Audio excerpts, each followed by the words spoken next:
Ron, this is truly an honor to interview you, especially during such incredibly challenging times at the White House and throughout the globe.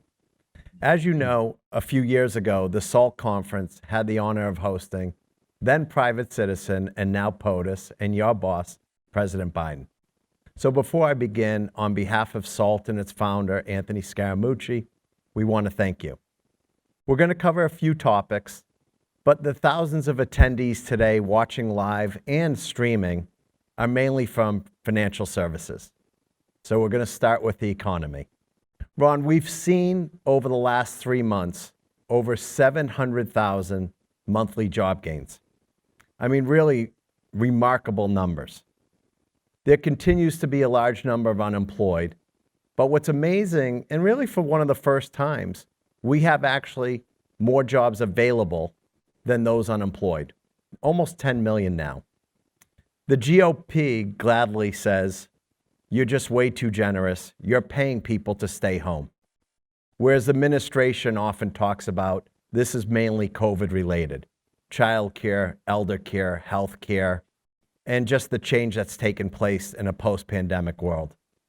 So I'd like to ask you, how do you close the gap and how do you see it? Well, first of all, Robert, thank you very much for having me. I appreciate being invited to speak to the attendees at the SALT conference. It's always a great opportunity to get our message out and to answer some questions, and always great to be with you. Thank you. Even if virtually, Robert. Look, I think we've gone through a difficult year here as we transitioned from a pandemic year to hopefully getting back closer to normal. The 3 months before Joe Biden became president, the economy created 50,000 jobs a month. The past 3 months, as you noted, it's been 700,000 jobs. And so we're making a lot of progress. But I think the transition from a shut down, shuttered economy to a fully open, reopened, moving economy is going to have some fits and starts and is going to have some adjustments and some kind of growing pains, if you will. And so that's what we're seeing, I think, with all these open jobs not yet filled. In terms of the generosity of unemployment benefits, however people see that, what we know is this fact. Those extended unemployment benefits ended last week. So right now, there's no one in America getting the extra $300 a week. No one in America who are in that group of what we call pandemic unemployment assistance, gig economy workers who aren't otherwise eligible for unemployment, who got unemployment because of special benefits. No one in the group anymore who's getting the super extended unemployment, the additional 49 weeks on top of the 26 weeks. So those programs have now come to an end. And I think you're going to see more and more of those jobs filled. But I think what we have to do is finish the work of going back from pandemic to normal. That means getting people the childcare they need. I think we had a big moment the past couple of weeks as schools started to reopen, sometimes for the first time. I think New York City was the first day today that students were back in school in 18 months. So our lives as a country, our lives as a society were badly disrupted in 2020. Then we had a bungled response to the pandemic. And so I think this year, as we've gotten people vaccinated, we're getting people back to work, unemployment rates down to 5.2%, created a lot of jobs. I think you're going to continue to see that transition back to more economic normalcy as the year continues to unfold. Well, that brings us in. We're going to go into childcare and elder care, but I think the next question I want to discuss is infrastructure. I am someone, and you know this, that would like it to pass tomorrow. My guess is there's a lot of people in the White House that would like to pass it tomorrow. It's a $550 billion bipartisan bill. President Biden is the president about bipartisanship. He touts it all the time. It was one of the reasons I think the nation elected him. That being said, we're at this impasse. Why aren't we passing it today when unions support it, businesses support it, polling supports it? What are we waiting for? Well, look, I think it's working its way through the legislative process like everything else. We haven't made this kind of investment in infrastructure since the 1950s. So we're talking about a lot of investments that are decades overdue. And we all like the legislative process to work lickety-split. I think we're on the verge of breaking, as I said, a 50-year, 60-year, 70-year deadlock and finally getting a bipartisan infrastructure bill. I hope it passes in the next few weeks and gets to the president's desk. I think the thing we should be remarking on is not that it's going so slow, but really by historical standards, It's a lot of progress very, very quickly. It has been bipartisan, as you noted, Robert. It addresses very traditional forms of infrastructure, long overdue investments in roads and bridges and highways, those sorts of things, but also some new infrastructure. It really gives a chance to connect every single American to high-speed internet. It replaces all the lead pipes that still bring leaded water to too many of our schools, childcare centers, too many homes. It's a record investment in electric charging stations for electric vehicles, so we can really move into the clean energy economy. So we're very excited about that bipartisan infrastructure plan. We're looking forward to it passing the House only getting to the president's smiling desk. because I actually testified, I think it was 2009 or 10, on infrastructure. So in a way, I'm saying to myself, I think you made a good point. It's actually September 29th, possibly. It may pass the legislative action. But I would say it's so long overdue. You guys have been at the forefront. It's something that I think I've heard President Biden talk about so often. I would say the anxiousness is every second that people really are seeing this. And we're going to talk about climate action when you talked about kind of the changes being made. I'll give you kind of the pass on, okay, infrastructure's around the corner. The one that seems a little less around the corner, and maybe in some ways as if not more important, because it really impacts what I would say the social agenda of Build Back Better, the President Biden's main plan, which is really the reconciliation package, which is $3.5 trillion. It's healthcare, it's elder care, it's child care, it's climate action. From where I sit, it feels like it won't be north of $2 trillion. And I know that a lot of the progressives want to tie it to the infrastructure bill. So one, do you think the infrastructure can pass without it? And number two, if it ends up being around $2 trillion, will that be big enough to get what you need to get done on the most important priorities? Well, first of all, we want both these bills on the president's desk, and that's how the president laid it out when he stood before Congress and the country in April and laid out in the joint session of Congress his plans for what we called then the American Jobs Plan and the American Families Plan. That Jobs Plan has kind of morphed into the bipartisan infrastructure bill. The Families Plan is now the reconciliation bill, what we like to call Build Back Better, because no one really likes the word reconciliation bill. And so we're making progress on both these things. It's a very bold, big agenda. And again, I think the amazing thing is Congress has moved as much of it as quickly as it has. We're only in the 8th month of Joe Biden's presidency, and here we are kind of in the final stages of getting both these bills to the president's desk. I think that's, it's a great credit to everyone who's been working on it. And so, I think that in terms of the size of the Build Back Better plan, the president's endorsed, and his plan was about a $3.5 trillion gross cost. It's always important. I always hate these numbers because the truth is the cost of the Build Back Better plan is zero, because we have proposed a way to pay for every single penny of spending in that plan with a penny of revenue increases. Now, 4 years ago, people talked about Donald Trump's tax plan as a $1.7 trillion plan, but that was the net cost. It actually was a $6 or $7 trillion tax cut with $5 or $6 trillion of offsets. So they talked about the net cost of that plan. Well, the net cost of Build Back Better is zero, because we can pay for every penny and we're of going those to talk, investments. Ron, about the pay-fors. That's the next question, Okay. and I did not show it to you, but that is the next question. But before I get to the pay-fors, I don't want to make this a Senator Sanders versus Senator Manchin debate here. Yeah. I'd rather much hear what your view is. But you need 50 votes. And so it certainly feels like we won't see a $3.5 trillion package. So my question is a little more narrow. If it was a narrower plan, which I know is not the preference, what are the few most important priorities that you see that the president wouldn't sign without him? Well, look, I think the important thing is to make sure we meet the moment on the key items. Maybe they have to be cut down in size. Maybe they have to be shortened in duration. Maybe. I'm not going to sit here and negotiate it out at the SALT conference. This is what we're going to do here over the next few weeks with members of the House and Senate.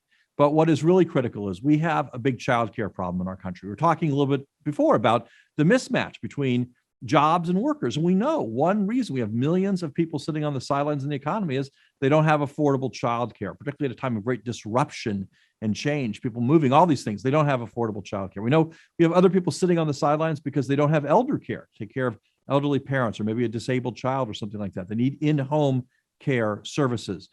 You go down the line. And so Yeah. we think about this as an investment, not just in people and social spending, but in economic growth, job creation, and doing the things we need to do to really build long-term growth. Now, the other thing I'll say, you said, what are the must-haves? Another big must-have here certainly is climate change. Joe Biden ran, he said there were 4 crises he was going to deal with: COVID, the economy, climate change, and racism. Climate change is at the center of the agenda, and the Build Back Better plan is a critical opportunity to make investments in combating climate change and building jobs and creating a clean energy economy. That's absolutely central to us. Well, I want to talk here about taxes, but before I go that, let's just talk about climate action. I mean, yes, it's great that you went into the Paris Accord, but forget what's happening globally. Let's just talk about the United States, the hurricanes, the floods. I mean, this has just been a brutal few months for this country with respect to climate change and the impact it's having on everyone. What are the few things you think you can do that actually will be an agent of change? Yeah, well, I absolutely agree. We've seen extreme weather, not just the things you mentioned. As you and I are having this conversation, the president right now is in Idaho at the National Wildfire Center. We have tremendous wildfires burning up the western part of our country. Another example of this extreme weather phenomenon that we're seeing. So what can we do about it? Well, we've got to move to a clean energy economy. We know doing that will be key to our international leadership. We know it'll be key to our economic leadership. We know it's going to create a lot of jobs that can't be outsourced. We know it's going to make the planet healthier. And that means first of all, working with industry. The president's had the CEOs of the big auto companies to the White House a couple times. He spent a lot of time on them, developing new standards and new tools to convert our fleet over the coming years into an electric vehicle fleet. That's going to, again, create a lot of jobs and make our economy stronger and make our environment better. I think after that, GM actually made a pretty impressive announcement that they're going almost all electric vehicles over the next decade or something. Yeah, so we've had a lot of progress on that front, but that we can't stop there. We also have to focus very much on power generation, making a lot of investments in expanding our use of solar and wind in particular, other alternative energy fuels. That's a big part of the money in the Build Back Better plan are tax credits to really help the further expansion of solar, wind, and other renewable energy. And so, we've got a bold, ambitious agenda on a number of fronts. As you said, it's both a domestic thing and an international thing.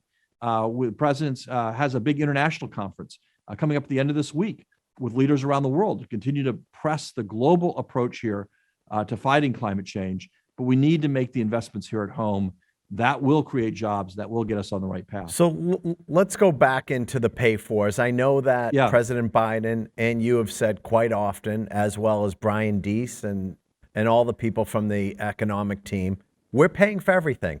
We have pay-fors. Here they are. It's the global minimum tax. It's the corporate tax increasing. It's capital gains and a lot of other tax reforms. It's taxing the wealthiest. So let's just be clear. Are we concerned about having Democrats be tagged as, oh, there they go again, tax and spend liberals? And if not, why?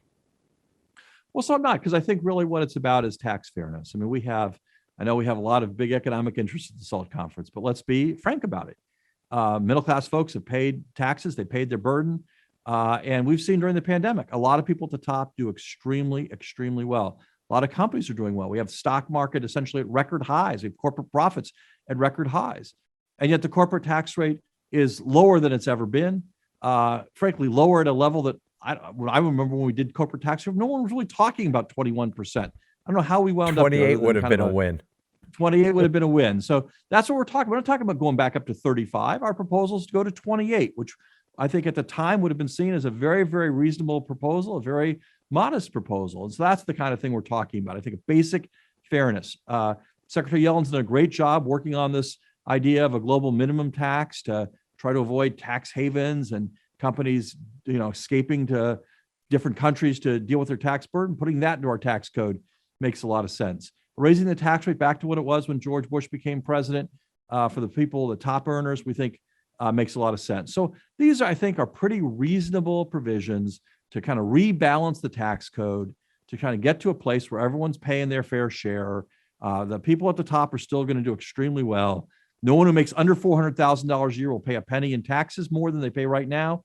It seems like a pretty fair way to do things. I know my Republican friends will never admit it, but when you tout the idea of a minimum global tax and that there's 50 or 60 of the top 100 Fortune 100 companies didn't pay any taxes, I know that they would support that on an up and down vote. They just would never admit that, but that's for a different conversation. Fine. Yeah, exactly.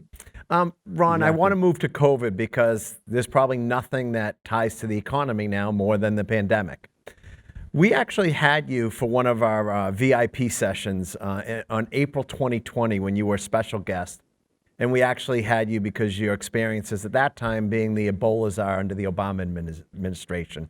And to paraphrase you, you articulated that, I'm going to quote you, but the opening will be more like a light dimmer than a light switch. And the two key variables we need to focus on are testing and vaccines. If we had that again today, where do you see us now? What are the most important variables? You know, just give us an idea of where you see us in this COVID environment. So look, I think that the light dimmer, not the light switch, still is the right metaphor. And that's kind of some of the struggles we're seeing. On the one hand, as you said, we start off with a conversation about job creation.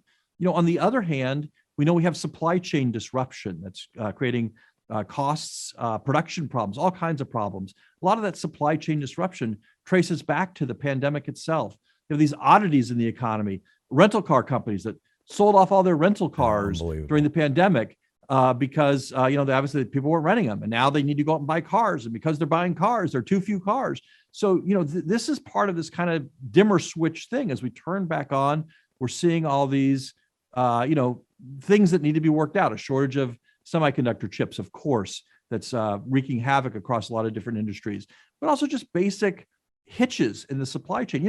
We had built an incredibly efficient economy with a lot of just-in-time inventory, just-in-time supply chains, maybe a little too efficient. But whatever it was, once it got kind of blown up with the pandemic, it's taking a while to work all that back out, get that all in place.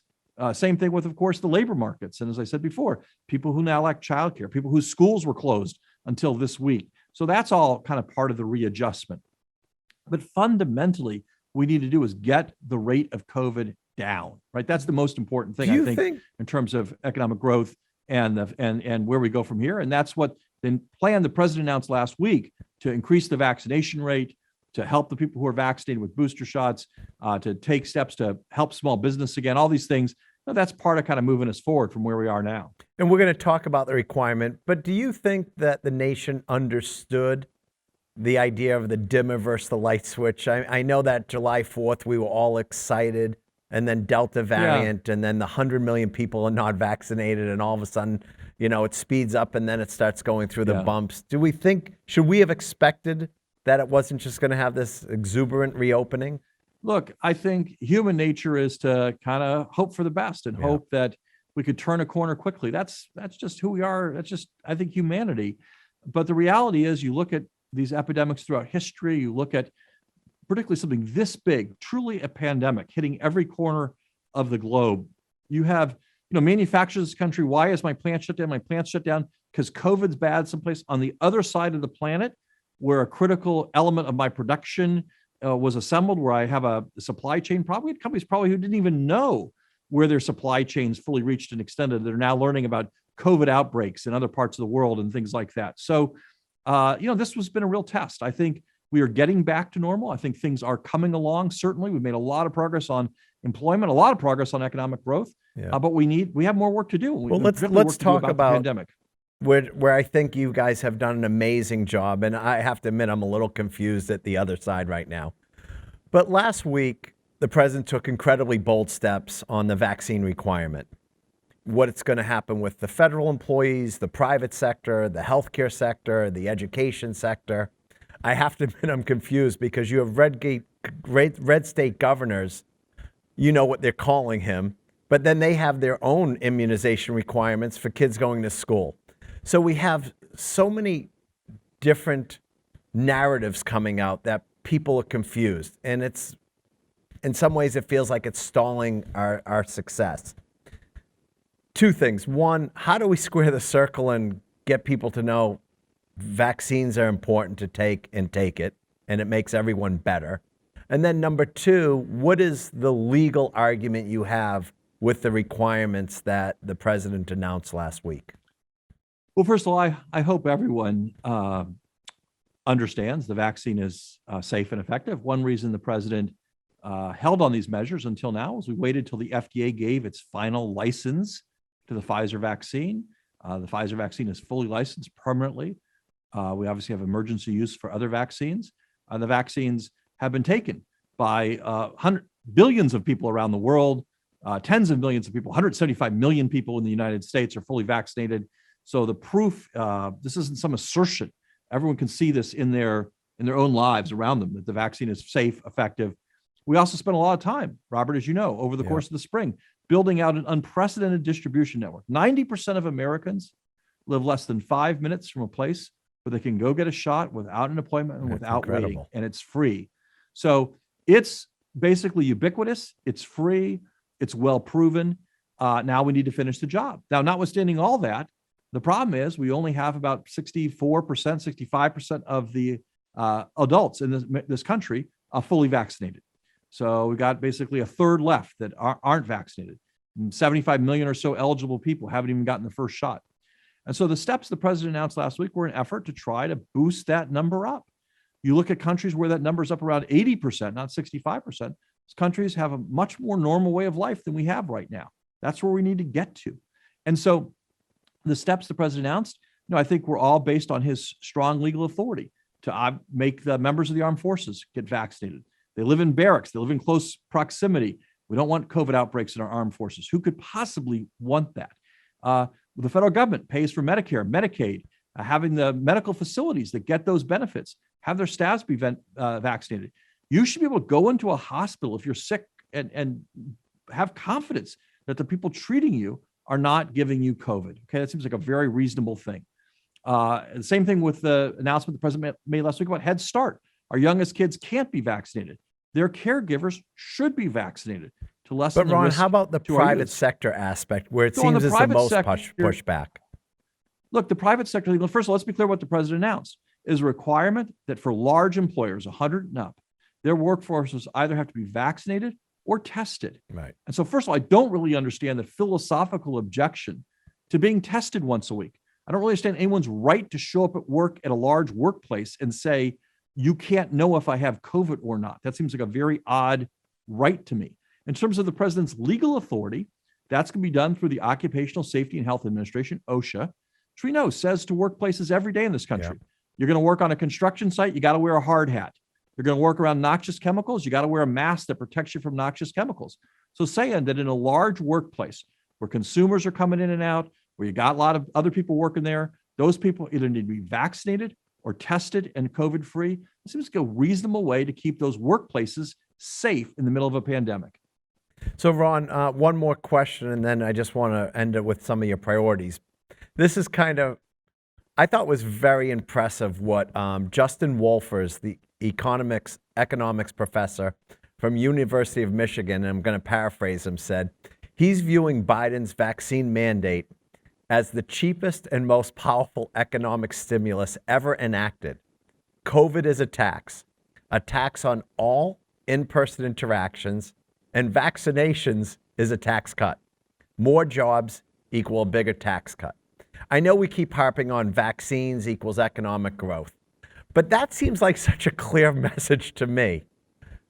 How do we get that message across so the 64% goes to 85%? We go to our goal of herd immunity, but how do we get this economic vaccination message more clear that people just say, yes, that makes sense to me? Well, Robert, I hope that this conversation, other things get that message out. I also saw that Goldman Sachs today said that the president's vaccine requirements might create, I read it briefly, but I think something like 3 million more jobs because of people being less fearful in the service sector. So I think there's a lot of evidence that our economic growth will be stimulated tremendously by getting more people vaccinated, by lessening the fear and anxiety that consumers have about spread of the virus, by lessening the absenteeism from workers who get sick from the virus, and by obviously lessening the burden on our healthcare system from the unvaccinated that they're placing, and the impacts that has on our healthcare system. So it makes economic sense, it makes healthcare sense, it makes sense in every single way. That's why the president. And who did would what have he did thought last it's a week. tax cut? And who would have thought it's a tax cut? You bet. So last question. I mean, we could talk about civil rights, voting rights, Afghanistan, China, trade, so many issues that are that literally are on your desk on a daily basis. What do you see away from COVID in the economy, which is kind of a strange thing to say, away from COVID in the economy? But what do you see as the few key priorities of 2022 that we're not thinking about today? Well, I think voting rights is very important. I don't know about not thinking about it. I hope people are thinking about it, but it's certainly a very important priority that needs to be addressed this year. I think we need to continue the work on police reform and criminal justice reform that's been talked about and the Congress has been working on. We need to kind of get to the finish line on that. As we alluded to before, climate change remains a very, very high priority, both on the domestic front, the international front, as we build towards Glasgow near the end of the year as a critical milestone in terms of combating climate change. And so, those are critical things. I hope we get some action on immigration reform inside the reconciliation package. We need to do more work there to make our system a more fair system, more rational system, and fix what's broken in our immigration system. We obviously have tens of thousands of evacuees coming here from Afghanistan. We're going to have to get them settled appropriately. We're going to have to get them into their new lives here in the United States. And we're going to need a lot of help from state and local governments, but also from the private sector to help these people find jobs, help these people move on to lives. Many of these people, many of these men and women fought alongside our troops or assisted our troops in other ways in Afghanistan. They're now coming to our country. They're coming to a new country. There is a large Afghan American community that's going to help them resettle, but we need broad social help to help these people begin their new lives. So I think all those things, many more, I'm sure I'm forgetting many things, obviously trade, China, we go down the line, a lot of priorities here. But for us, fundamentally, those four key priorities, the economy, COVID, climate change, combating racism, those are the four key pillars for us this year and probably on into next year. Well, listen, Ron, we truly appreciate your time. I mean, more importantly, I just want to thank you on behalf of our entire country. You have done an amazing job. What I think is really being one of the most transparent chief of staffs in White House that we've seen in years. And so I just want to thank you for that. And thank you for thinking about us. Well, thank you for having me, Robert. Thanks for all you do in your public advocacy. And thanks for having me here at the SALT conference. Thank you very much. Take care.